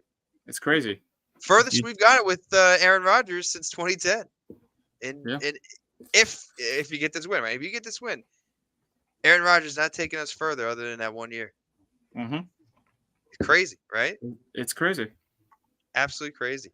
But let's not count our chickens before they hatch. We need to go out there and get the win. Exactly. I guess tomorrow they fly out, right? So tomorrow we'll see the flight going there. Pep rally tomorrow in San Francisco. If you're in the Bay Area, definitely make it to the pep rally. You got a fan base out there. Oh, absolutely. Hopefully the Packers there's a lot of green and gold in the crowd. I don't know. It's not like it's going to be the Chargers back when the Rams, right? Yeah. The Rams was they took over that stadium. So I think there's going to be majority 49ers fans for sure. But Packers fans travel well, and if you remember when we were going against the number 1 seed in the divisional round the last time, I believe was the Falcons in the Super Bowl run, right? I don't think we've had this type where we played the number 1 seed in the divisional round. That might have been the last time. I think that was, yeah. But I remember the Go Pack Goes raining down towards the end of that game, and it was super audible from the TV. Back in the Georgia Dome. Yeah. So hopefully, history repeats itself, and we have a big game against the 49ers, and then, maybe you're right, Jeremy. Maybe it's going to be an NFC North opponent where you win and you're in. Makes the story much better, I will say that, especially if you beat the Lions when this is their year of like finally made a playoff win. Well, what would be better if the Packers defeat their arch rival by losing to the 49ers? And you mentioned, Mike, of flipping a coin. It's like the Little Giants movie here where the main, I forget the guy's actor says, just win that one time, guys. You might lose every time, but that one time is this game here. So if you beat that, play the Lions, will be better for us to crush the Lions' hopes and dreams here and then get to the Super Bowl. That's what I would want. And then don't count. Hey, the Buccaneers would be could win, and I think they'd be tough against the Packers because you saw what they did. I think honestly it might even be a harder matchup against the Buccaneers and the Lions because of the fact that they have all those receivers that they can line up against us and get the matchup with Godwin over the middle with one of our linebackers. I think that's going to be tough, and I do like Baker a lot. But hey, let's win this game, and then we talk about 1-0 each week, right? The NFC Championship game. We're talking we're talking about 1-0 right now. The G way. Exactly. Let's go. All right. Well, thank you again, Brett, for joining. Yeah. I think it was great, and we went an hour and 49 minutes. So hopefully we didn't, stop you from going to bed or whatnot. But it was a great conversation. So we appreciate you joining on. Yeah, absolutely. Thanks for having me, guys. Yeah. No problem. We do like to remind of where we can find each other once again. So, Brett, we'll start with you once again, as you mentioned before, where the folks can find you, and then we'll go with Mike, and then we'll go with me, and then we'll end it with Packers song. Sure. Yeah, we're on X, Facebook, and Instagram at Packers Diehards. Simple as that. Yep. Definitely Nice. give Brett a follow. Packers Diehards, we're following, but we'll make sure any auxiliary can follow as well. Yeah, for me, just the PackReacts podcast page on X, or Arvo15, which is my personal one. One shout out for the podcast page, I got to say, we went viral on Monday for the Bills. I got to see. Let me see what the final numbers were. Oh, But I don't know. Did you notice that, Jeremy? We went viral. I did not notice. All I noticed was my reaction video after the Cowboys got over 1,000 views. So I will take that. It was in YouTube Shorts, but I'll still take 1,000 views on that. So well, look at this, right? So I woke up hearing about the Buffalo game and kind of the snow they got. So I just looked on Snapchat. Hey, I wonder if there's a video of people, what it looks like right now. Because I had saw like Adam Schefter also retweeted something. So I found a video. So I kind of captured it from Snapchat and posted it. Obviously gave the person credit. I said via Snapchat. But anyway, we got 122 reposts, 66 quotes, 702 likes, and 300,000 views. So that's a big one. That's a big one, so I'll take that. But it's my second best post ever. Best post in terms Congrats. of what do you call it? Retweets. On my page, though, my personal page before we had the podcast page, Jeremy, Kurt Bankard retweeted one of my memes. I saw that. It got like 2,000 likes. Yeah, the knee one. Yep, MV knee exactly. Yeah, Kurt's the best. Yeah. So that's the page. Hopefully, let's see where we're at follower wise. We're at 824. My goal was 1,000 before the end of the season. I don't think we're gonna hit it, but it's not over close, yet. So I'll take it. It's not over, and hey, hopefully we'll get another 3 weeks out of this, right? Because another 3 weeks. If we get another 3 weeks, I think we hit it. I know we hit it if we get another 3 weeks. So I'll take that back. I think we're gonna make that goal because I think we're going. Hit the meme generator. Exactly. And we keep winning. Yeah, definitely. You guys always know where to find me on my YouTube channel. Not like Mike, of where we're close to being where we're trying to get 1,000. So far, I'm like about 25 subs away from 300. So we're almost there. But the videos keep going forward. And as I mentioned before on this platform here, that GOAT Series Season 2 will be starting soon. And Mike will be starting off of us on it too. Oh, yeah. Here we go. So it's got to be after the season, though. I know that after the season. Right now, our what do you call it? Our focus is on the Super Bowl run. Yes. But absolutely. As we mentioned, as I did Season 1, where I went through every NFL position, including punters, including snap holders, of who are the best players at each position, and I make the case of who's the best, and then at the end of the video, I make my choice who's the ultimate GOAT of who's the best. Like, for example, if you want to talk about right tackle, I go Forrest Gregg, Packer. If you're going to be talking about quarterbacks, obviously Brady's going to be up there. Season 2, we'll be going through every franchise and going through who's the best 5 players and make your argument of who's the best overall franchise player from each NFL franchise throughout the NFL. Got it. So we're going to have 32 episodes? Yeah. 32 episodes. Nice. So which one am I representing? I think we all know what that is, Mike. We're starting off in Green Bay. There we go. So you're actually going to get a fan of that team? Is that the idea? That's the idea, but if we don't, then I'm just doing a separate video then for myself. So I'll be representing, I might have you on for the Jets. Got it. I'll do the Jets, represent New York. Yeah. Exactly. I will not do the Giants, though. I put my foot down on that. You're going to have to get somebody else there. Low key, before all of the Aaron Rodgers stuff, the Jets were actually my favorite AFC team. Yeah, actually, I don't mind them too. My first game at Lambeau was in 04, 05 against Chad Pennington and Deion Washington, and ran all over us, beat us 35-10. I was like, I respect that. I was like, all right, I like you guys. My first game in Lambeau was against the Bills when we got the shutout. Mm-hmm. My second game in Lambeau, funny enough, was the next shutout we had in Lambeau, which was the Seattle Seahawks. So I saw 2 back-to-back games that were shutouts, and the only shutouts that we had in Lambeau. then the next game I had gone to, other than the preseason game I went to this year, was the Saints game. So no, well, the Patriots game, which was the preseason game, but Fourth quarter shutout. Yeah. exactly right. So yeah, I've seen 3 wins in Lambeau. I'm 3 for 3. So hey, Green Bay, if you're watching this, pay for my trip up to Lambeau some more times. I bring you good luck. Hopefully. Next year when we get the 1 seed and then everything's home, we'll get you there Yeah. again. Exactly. And if you include preseason games, I'm 3-0 and an asterisk because the game of the Patriots didn't end. They cut it off because of the guy that got hurt. Hopefully that guy's okay. He's got to be. I think he's fine. I think he's probably fine. But You should go to the draft too when it's in Green Bay. Well, I've gone to the drafts quite a bit actually because when it was in New York, New York, I used to go all the time, and I saw Randall Cobb actually get drafted. He was right in front of me when I went to that draft. I had also gone to the Philadelphia draft when we picked. We didn't actually pick in the first round. I went all the way out there for the first day, and then they traded away, so I didn't see them pick anybody. I think that's the year we picked Kevin King. I think, if I remember correctly. Geez. Gosh, I won't forget that. Yeah, right. I We was didn't pick too ticked TJ off. Watt. I was on a rant the next day at school of like, you got Wisconsin Badger, take the man, take the myth, take the legend. It's like it fits, and you don't take him. I know. Never forget that. So that was an interesting thing. But the draft is fun. But my plan is to come to the draft in Green Bay.